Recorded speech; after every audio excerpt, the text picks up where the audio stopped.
Well, has a long time come to pass? Richard Sherman said that following the divisional loss to the Panthers back in 2016. No bad blood, but he would like out of Seattle. NFL Live here with you on a Friday afternoon. Ryan Clark, Mark Schlereth, I'm Jade McCarthy. It's out there, right? He wants out.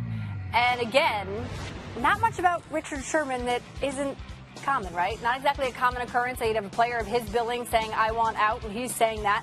Initiated the trade talks the Seahawks have found themselves in, reports our Adam Schefter. Wants to go to a contender. The asking price, most teams believe a high pick. Schefter referenced the Darrelle Revis trade back in 2013. Jets gave up a first-rounder and a conditional fourth-rounder. Let's bring in Josina Anderson. So, Josina, we've heard from Sherman, we've heard from John Schneider, we've heard from Pete Carroll. What more can you tell us that you're hearing from Seattle? Well, I had an opportunity to talk to some sources yesterday evening, and what I wanted to know was, look, are the sentiments congruent on both sides with what we're hearing from Richard Sherman and also with the team? And I was told last night, look, if there's an offer that blows us away, maybe we trade Richard Sherman, maybe we don't. But we still have to get to the draft so that if a team on that day says, what is it going to take to get to Richard Sherman, those questions can be answered quickly because you're having those discussions now. But the source also highlighted this and said, if you put a gun to my head right now and ask, do you think Richard Sherman will be with the Seattle Seahawks? I'm going to say yes. There's a higher percentage that we're leaning towards that than not. But at the same time, just wanted to also underline that those communications are going very well. I've heard that when Richard Sherman has been on the phone with the Seahawks brass, that they've been jovial. Everybody understands, all the parties involved, understands kind of what has been involved in the situation right now. So as he said, there's no bad blood and there's respect and love on both sides. So that's how it is right now.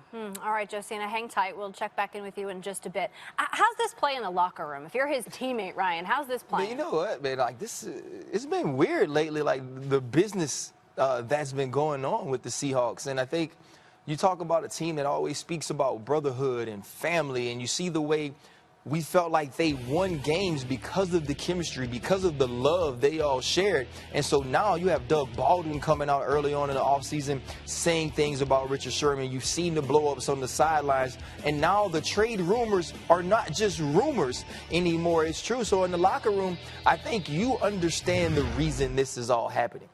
The guys in the locker room were the first to know if there was an issue, if something like this was possible. So you're not surprised and you just understand the business of football. Right. There's a lot of different personalities within a locker room. But if your personality becomes one of those things that I think the biggest thing about being in a locker room is you can deal with the personalities and you can deal with a lot of different people.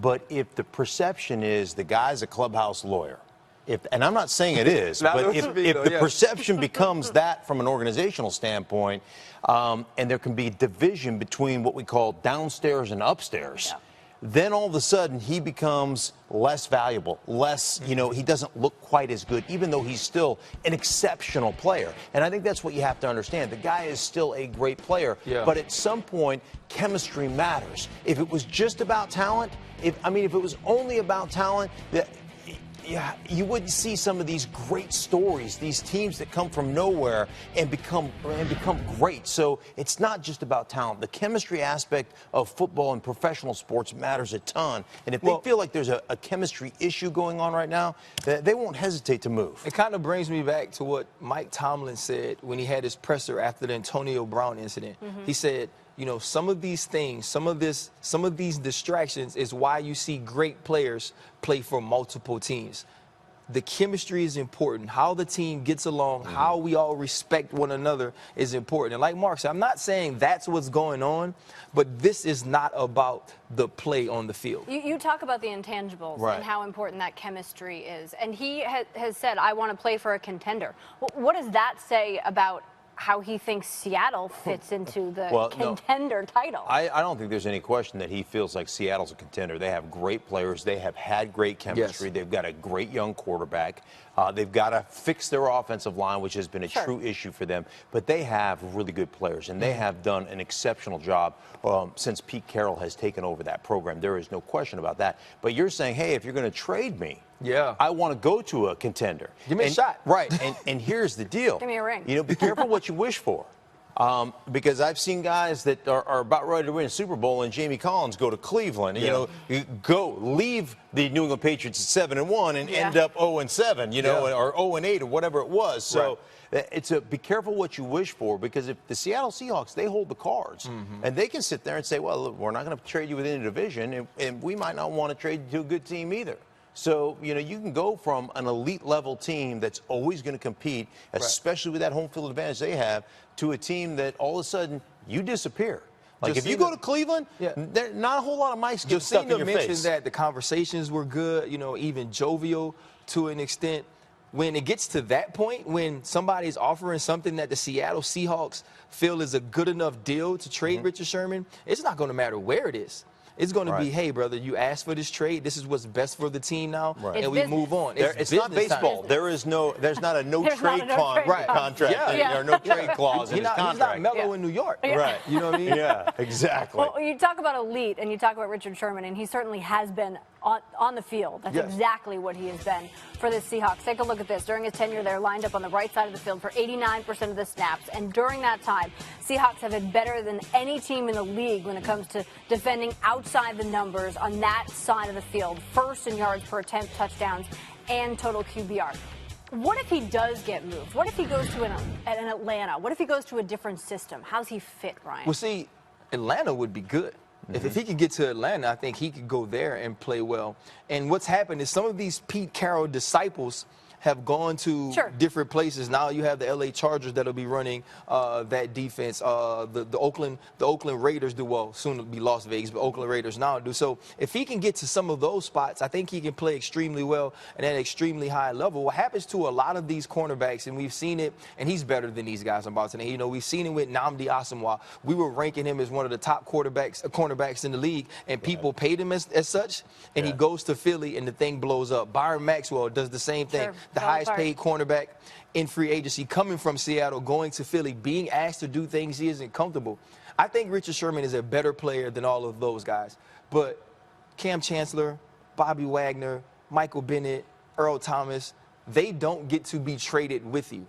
So sometimes having those dogs around you is what allows you to be as great as you are as well. And certainly, you know, when you play and you're comfortable in a system, and you're playing a lot of this cover 3 matchup zone stuff, right? It allows you to be aggressive because you've been in the same system. You don't vary from that system very often, and you know where you can cheat. I mean, I know in protection for an offensive lineman, I know where I can cheat a protection. I know where I can use body presence. He knows those. He's a smart individual and a smart football player. So he knows how to cheat where he can have the eraser, Earl Thomas, in the middle of the field come over and, bam, help him out. So he understands all those things. You go to a new system, and it's not always that way for you. Sure. And maybe Dan Quinn would help that because obviously they're tied together during Seattle days. The MMQB recently wrote a piece talking about how he struggled some last season with change of direction.